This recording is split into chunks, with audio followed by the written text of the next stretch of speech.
नमस्कार बंधुरा, आशा करी आपनारा सबाई खूब भालो आछेन। और आमी आजके जे रेसिपिटा शेयर करब आमार मने हय सेटा सबारই खूब प्रिय एकटा रेसिपि। मुड़ीघंट तो आपनारा बाड़ीते प्रत्येकेई बानान, तबे आमी बाड़ीते किभाबे मुड़ीघंट रान्ना करी सेई रेसिपिटाई आजके आपनादेर संगे आमी शेयर करब। ड्रीम रिलिशेर पक्ष थेके आपनादेर सबाइके जानाई सादर आमंत्रण। और आजके आमी शेयर करब बेंगली ट्रेडिशनल एकटा रेसिपि, माछेर माथा दिये मुड़ीघंट। मुड़ीघंट बानानोर जोन्नो एखाने आमी 250 ग्राम गोविंदभोग चाल निয়েছি। এবার এই চালটাকে ভালো করে ধুয়ে জল দিয়ে ভিজিয়ে রেখে দেব। এবার এই মুড়িঘন্ট বানানোর জন্য একটা ভাজা মশলা বানিয়ে নেব। আর ভাজা মশলা বানানোর জন্য এখানে নিয়েছি 1 চামচ গোটা জিরে, 1 চামচ গোটা ধনে, দারচিনি, 3টে এলাচ, লবঙ্গ আর 2টো শুকনো লঙ্কা। এবার এই সমস্ত মশলাগুলো শুকনো খোলায় ভালো করে ভেজে একটা প্লেটের মধ্যে তুলে রেখে দেব। আর তারপর যখন মশলাটা হালকা একটু ঠান্ডা হবে তখন এই মশলাগুলো গুঁড়ো করে নেব। এদিকে মুড়িঘন্ট বানিয়ে নেওয়ার জন্য এখানে নিয়েছি কাতলা মাছের মাথা। তবে আপনারা কাতলা মাছের মাথার পরিবর্তে রুই মাছের মাথা দিয়েও মুড়িঘন্টটা বানিয়ে নিতে পারেন। এবারে মাছের মাথার মধ্যে নুন আর হলুদ দিয়ে ভালো করে মাথার সাথে মাখিয়ে নেব।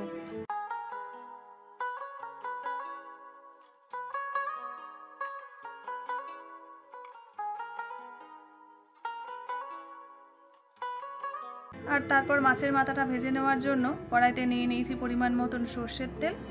আর তেলটা গরম হয়ে গেলে মাথাগুলো দিয়ে ভেজে নেব।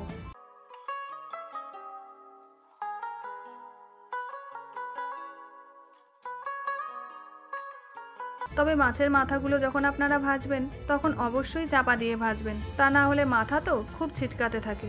একটা সাইড যখন ভাজা হয়ে যাবে তখন ঢাকাটা খুলে মাছের মাথাটা উল্টে অপর সাইডটাও এরকম লাল করে ভেজে নেব। তবে যখন ঢাকা খুলে মাছের মাথাটা উল্টাবেন তখন কিন্তু গ্যাসের ফ্লেমটা একদমই কমিয়ে দেবেন।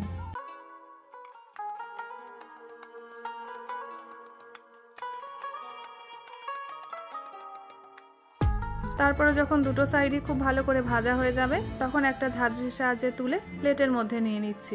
আর যে বাকি মাছের মাথাগুলো আছে সেগুলো একইভাবে আমি ভেজে নেব।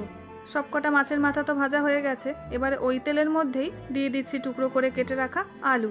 এখানে আমি 2টো মিডিয়াম সাইজের আলু এভাবে ছোট ছোট টুকরো করে কেটে নিয়েছি।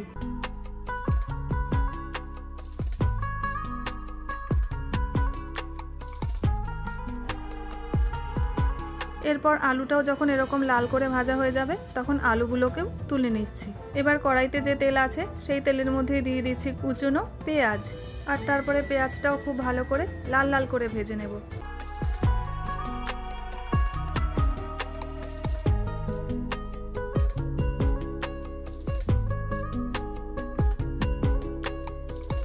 এরপর যখন পেঁয়াজটা ঠিক এরকম ভাজা হবে তখন এর মধ্যে দিয়ে দিচ্ছি 1 চামচ আদা রসুন পেস্ট। আর আদা রসুন পেস্ট দিয়ে পেঁয়াজের সঙ্গে খুব ভালো করে কষিয়ে নেব। আদা রসুন দিয়ে ভালো করে কষিয়ে নেওয়ার পর যখন আদা রসুনের কাঁচা গন্ধটা চলে যাবে তখন এর মধ্যে কিছু গুঁড়ো মশলা অ্যাড করে দেব। ওই গুঁড়ো মশলার মধ্যে প্রথমেই দিয়ে দিচ্ছি 1 চামচ হলুদ গুঁড়ো, 1 চামচ ধনে গুঁড়ো, 1 চামচ জিরে গুঁড়ো আর একদম অল্প করে একটু লঙ্কা গুঁড়ো। আর তারপরে সমস্ত গুঁড়ো মশলা দিয়ে মশলাটা খুব ভালো করে কষিয়ে নেব। 2 থেকে 3 মিনিট ধরে গুঁড়ো মশলা দিয়ে কষিয়ে নেওয়ার পর এবার এর মধ্যে দিয়ে দিচ্ছি টুকরো করে কেটে রাখা টমেটো।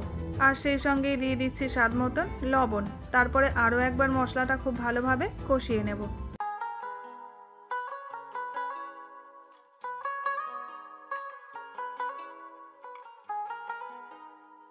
এই দেখুন সব মশলা দিয়ে ভালোভাবে কষানো হয়ে গেছে আর টমেটোটাও কিন্তু খুব ভালো মতন গলে গেছে।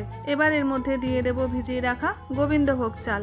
চালটাকে জল থেকে তুলে ভালো করে জলটাকে ঝরিয়ে তারপরে এই মশলার মধ্যে দিয়ে দেব। আর মশলার সাথে চালটাকেও খুব ভালোভাবে কষিয়ে নেব।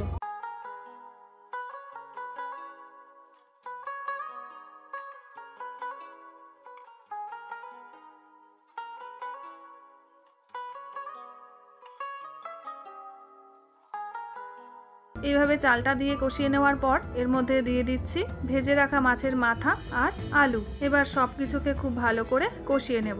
এইভাবে 1.5 থেকে 2 মিনিট কষিয়ে নেওয়ার পর এর মধ্যে দিয়ে দেব পরিমাণ মতন জল। এই রান্নাতে সবথেকে মেন যে উপকরণ সেটা হলো জল। জলটা যদি পরিমাণ মতন দেওয়া যায় তাহলেই পারফেক্ট মুড়িঘন্ট রেসিপি তৈরি হবে। তা না হলে চালগুলো কিন্তু হয় গলে যাবে নয়তো শক্তই থেকে যাবে। এখানে আমি 250 গোবিন্দভোগ চাল নিয়েছিলাম, তাই জন্য জল দিয়ে দিলাম 500। মানে যতটা চাল তার ডবল এখানে জল দিয়ে দিলাম। আর তারপরে জল দিয়ে একবার ভালো করে মিশিয়ে চাপা দিয়ে দেব।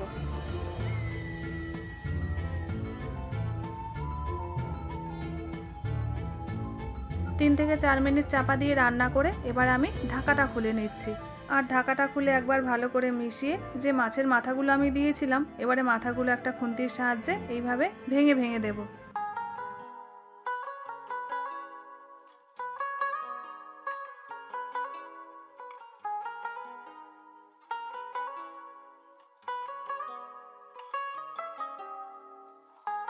এরপর এর মধ্যে দিয়ে দেব স্বাদ মতন চিনি, আর যে ভাজা মশলাটা প্রথমে বানিয়ে রেখেছিলাম না, সেই মশলাটা এর মধ্যে দিয়ে তারপরে সব কিছুর সাথে মিশিয়ে নেব।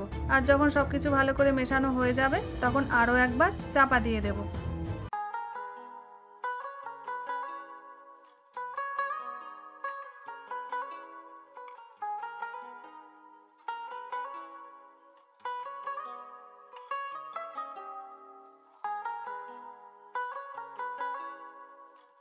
এইভাবে চাপা দিয়ে আর 3 থেকে 4 মিনিট রাখলেই কিন্তু মুড়ি ঘন্টটা একদমই রেডি হয়ে যাবে। তবে নামানোর আগে ওপর থেকে দিয়ে দিচ্ছি কিছুটা গরম মশলা, 1 চামচ ঘি,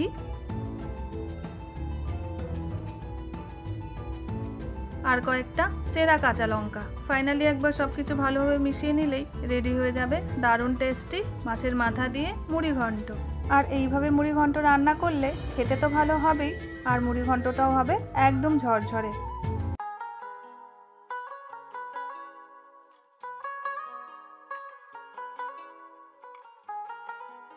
তাহলে বন্ধুরা, আশা করি আজকে আমার মুড়ি ঘন্ট রেসিপিটা আপনাদের নিশ্চয়ই ভালো লেগেছে। আর যদি ভালো লেগে থাকে কমেন্ট সেকশানে আমাকে জানাতে কিন্তু ভুলবেন না। ভিডিওটা যদি ভালো লেগে থাকে লাইক শেয়ার সাবস্ক্রাইবের অনুরোধ রইল। আবার দেখা হচ্ছে আপনাদের সাথে একটা নতুন এপিসোডে নতুন একটা রেসিপি নিয়ে।